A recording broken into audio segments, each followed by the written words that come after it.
Hello കൂട്ടുകാരെ, എല്ലാവർക്കും സുഖമല്ലേ? അപ്പോഴിന്ന് കുറച്ച് വെണ്ടയ്ക്കയും പിന്നെ ഒരു അരക്കപ്പോളം അരിയും പിന്നെ ഒരു 2 മുട്ടയും ചേർത്ത് ഉണ്ടാക്കാൻ പറ്റും നല്ല പൊളി ഒരു ഐറ്റമാണ് ഉണ്ടാക്കുന്നത്. ഈ ഒരു ഐറ്റം ഉണ്ടെങ്കിൽ വേറെ കറികൾ ഒന്നും ആവശ്യമില്ല.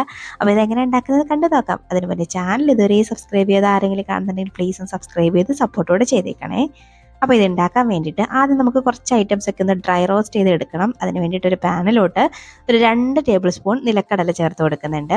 ഇനി അതേപോലെ ഒരു 2 ടേബിൾ സ്പൂണോളം നമ്മുടെ പൊട്ടുകടല ഉണ്ടല്ലോ, അതാണ് ചേർത്ത് കൊടുക്കുന്നത്. നിങ്ങൾക്ക് വേണമെങ്കിൽ ഉഴുന്ന് ചേർക്കാം കേട്ടോ, ഞാനിപ്പോൾ ചേർക്കുന്നില്ല.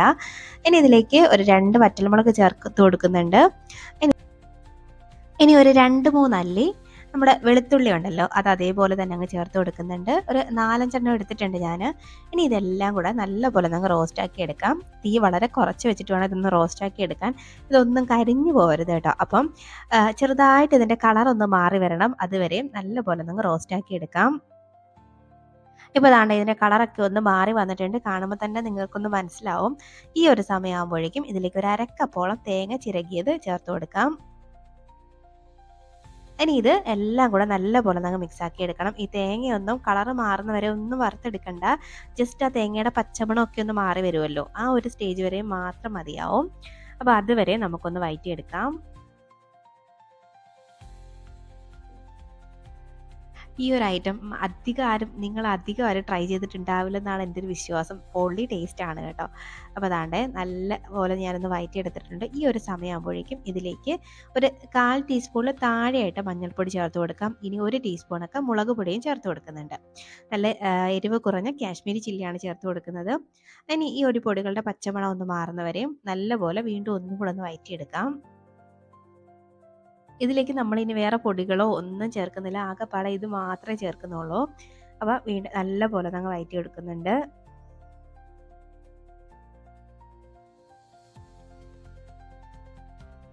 ഇപ്പോൾ ദാണ്ട നമ്മുടെ പൊടികളുടെ പച്ചമണമൊക്കെ ഒന്ന് മാറി നല്ലൊരു മണമൊക്കെ ഇങ്ങോട്ട് വരാൻ തുടങ്ങിയിട്ടുണ്ട്. അപ്പോൾ ഈ ഒരു സമയം വരെ ഒന്ന് വഴറ്റിയെടുത്താൽ മതിയാവും. ഇനി നമുക്കിത് ഈ പാനിൽ നിന്ന് അങ്ങോട്ട് മാറ്റി വെക്കാം. ഇത് അവിടെ നിന്ന് തണുത്ത് വരട്ടെ. അപ്പോൾ ഞാൻ ഈ പാനിൽ നിന്നൊന്ന് മാറ്റിയിട്ടുണ്ട്. വീണ്ടും അതേ പാൻ തന്നെ ഒന്ന് അടുപ്പത്തേക്ക് വെച്ചിട്ടുണ്ട്. അതിലേക്ക് കുറച്ച് മാത്രം കോക്കനട്ട് ഓയിൽ ചേർത്ത് കൊടുക്കുന്നുണ്ട്. ഒരു 1.5 ടേബിൾ സ്പൂണേ ചേർത്ത് കൊടുത്തിട്ടുള്ളൂ. വളരെ കുറച്ച് മാത്രമേ ഞാൻ ഓയിലൊക്കെ ചേർക്കുന്നുള്ളൂ. ഇനി ഇതിലേക്ക് നമ്മളിവിടെ അരിഞ്ഞ് വെച്ചേക്കുന്ന നമ്മുടെ വെണ്ടയ്ക്ക ചേർത്ത് കൊടുക്കാം. വെണ്ടയ്ക്ക ഞാൻ അരിഞ്ഞേക്കുന്നത് ഈ ഒരു ഷേപ്പിനാണ് കണ്ടോ. ഒരുപാട് അങ്ങ് ചെറുതാക്കിയിട്ടില്ല, എന്നാൽ ഒരുപാട് വലുതാക്കിയിട്ടും ഇല്ല. അപ്പോൾ ഈ ഒരു ഷേപ്പിന് അരിഞ്ഞിട്ട് നല്ലപോലെ അങ്ങ് വഴറ്റിയെടുക്കാം. ആ വെണ്ടയ്ക്കയുടെ ആ പച്ചമണമൊക്കെ ഒന്ന് മാറി ഒന്ന് വെന്തൊന്ന് ഫ്രൈ ആയിട്ട് വരണം. അതായത് ആ ഒരു വഴുവഴുപ്പൊക്കെ ഒന്ന് മാറി വരണം നല്ലപോലെ. അതുവരെയും ഒന്ന് വഴറ്റിയെടുക്കാം. അപ്പോൾ ഈ വെണ്ടയ്ക്ക അവിടെ കിടന്നൊന്ന് ഫ്രൈ ആയി വരട്ടെ. ആ ഒരു സമയമാകുമ്പോഴേക്കും നമ്മൾ നേരത്തെ റെഡിയാക്കി വെച്ചേക്കുന്ന മിക്സ് ഒരു മിക്സിയുടെ ജാറിലോട്ട് ഇട്ട് കൊടുത്ത് നമുക്ക് നല്ലപോലെ ഒന്ന് ക്രഷാക്കി കൊണ്ടുവരാം. അപ്പോൾ ഇതൊന്ന് ക്രഷാക്കി എടുത്ത് വരാം.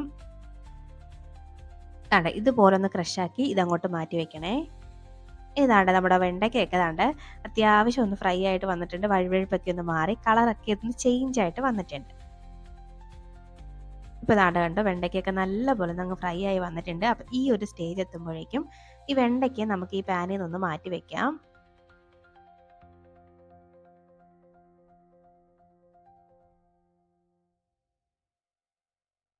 ഇപ്പോൾ ദാണ്ട ഞാൻ എല്ലാം ഒന്ന് മാറ്റിയിട്ടുണ്ട്. വീണ്ടും അതേ പാനിലോട്ട് തന്നെ ഒരു 2 ടേബിൾ സ്പൂണോളം ഓയിൽ ചേർത്ത് കൊടുക്കുന്നുണ്ട്. ഇനി അതിലേക്ക് ഞാൻ ചേർക്കുന്നത് ഒരു സവാള പൊട്ടിയായിട്ട് അരിഞ്ഞതാണ്, അത് ചേർത്ത് കൊടുക്കാം. ഒരു ചെറിയ സവാളയാണ് ഞാൻ എടുത്തേക്കുന്നത് കേട്ടോ, ഒരുപാട് വലുതൊന്നും അല്ല. ഇനി അതൊന്ന് വഴറ്റിയെടുക്കാം. സവാളയുടെ പച്ചമണമൊക്കെ ഒന്ന് മാറി അതൊന്ന് ട്രാൻസ്പെറൻ്റ് ആയിട്ട് വരണം, അത്രേ ഉള്ളൂ. നിറം ഒന്നും മാറ്റേണ്ട ആവശ്യമില്ല, ജസ്റ്റ് ഒന്ന് വെന്ത് വരണം, അത്രേ ഉള്ളൂ. അപ്പോൾ ഒന്ന് വഴറ്റിയെടുക്കാം.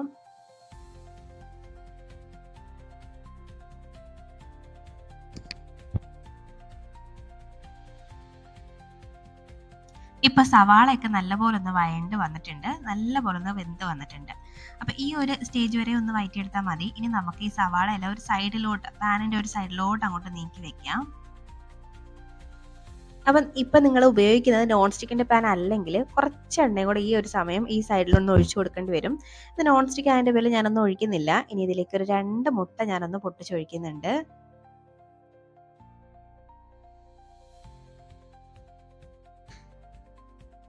ഇനി ഈ മുട്ടയുടെ മുകളിലോട്ട് മുട്ടയ്ക്ക് വേണ്ടിയിട്ട് ആവശ്യത്തിനുള്ള ഉപ്പ് ചേർത്ത് ഒന്ന് ഇട്ട് കൊടുക്കാം, ഒന്ന് വിതറി ഇട്ട് കൊടുക്കാം. ഈ മുട്ടയൊക്കെ ചെറുതായിട്ടൊന്ന് വേവുന്ന വരെ നമ്മളൊന്നും ചെയ്യരുത് കേട്ടോ. ഇച്ചിരി ഒന്ന് വെന്തിട്ട് മാത്രമേ ഇതൊന്ന് മിക്സ് ആക്കാവൂ. കാര്യം അത്യാവശ്യം വലിയ പീസസ് ആയിട്ടാണ് നമുക്ക് ഈ മുട്ട ഒന്ന് കിട്ടേണ്ടത്. അപ്പം ഇതുപോലെ അത്യാവശ്യം വലിയ കഷ്ണങ്ങളായിട്ട് തന്നെ ഒന്ന് ചിക്കിയെടുക്കാൻ ശ്രദ്ധിക്കണേ. അപ്പോഴേക്കും നമുക്ക് ആ കഴിക്കുമ്പോഴേക്കും മുട്ടയൊക്കെ നല്ലപോലെ കടിക്കാൻ കിട്ടുള്ളൂ. ഇതുപോലെ ഒന്ന് ആ മുട്ടയൊക്കെ ഒന്ന് വെന്ത് വരുമ്പോഴേക്കും ഇനി നമുക്ക് ആ സവാളയുടെ മിക്സും കൂടെ ചേർത്ത് എല്ലാം കൂടെ നല്ലപോലെ ഒന്ന് വഴറ്റിയെടുക്കാം, നല്ലപോലെ ഒന്ന് വേവിച്ചെടുക്കാം.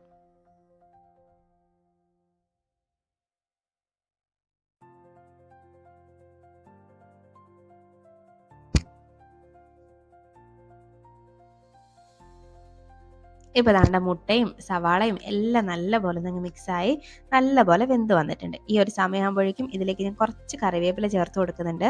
നിങ്ങളുടെ കയ്യിൽ മല്ലിയിലയൊക്കെ ഇഷ്ടമാണെങ്കിൽ അല്ലെങ്കിൽ മല്ലിയില ഉണ്ടെങ്കിലൊക്കെ ചേർത്ത് കൊടുക്കാം. എൻ്റെ കയ്യിൽ മല്ലിയില ഇല്ലാത്തത് കൊണ്ടാണ് ഞാൻ ചേർക്കാത്തത്. മല്ലിയിലയുടെ ഫ്ലേവർ എനിക്ക് നല്ല ഇഷ്ടമാണ് കേട്ടോ.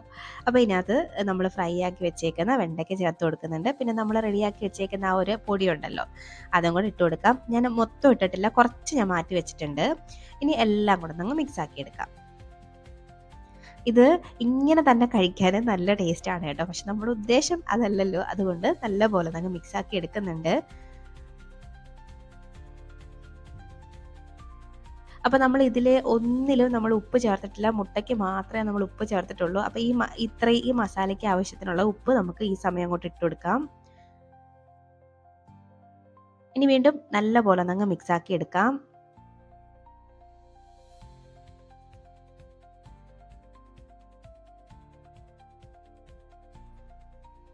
ഇതിപ്പോൾ നല്ലപോലെ ഞാനൊന്ന് മിക്സാക്കി എടുത്തിട്ട് ഇനി ഇതിലേക്ക് ചേർക്കേണ്ടത് നമ്മളിവിടെ വേവിച്ച് മാറ്റി വെച്ചേക്കുന്ന റൈസാണ്.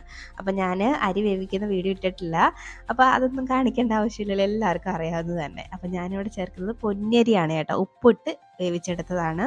അപ്പോൾ നിങ്ങളുടെ കയ്യിൽ പൊന്നിയരി തന്നെ ചേർക്കണം എന്നില്ല, നിങ്ങൾക്ക് ബിരിയാണി റൈസൊക്കെ ചേർക്കാം, നല്ല ടേസ്റ്റ് ആയിരിക്കും. പൊന്നിയരിയേക്കാളും ടേസ്റ്റ് ബിരിയാണി അരി ചേർക്കുമ്പോഴായിരിക്കും. ഇനി ഇതെല്ലാം കൂടെ നല്ലപോലെ നിങ്ങൾ വഴറ്റി മിക്സാക്കി എടുക്കാം. നന്നായിട്ടൊന്നങ്ങ് വഴറ്റി കൊടുക്കാം.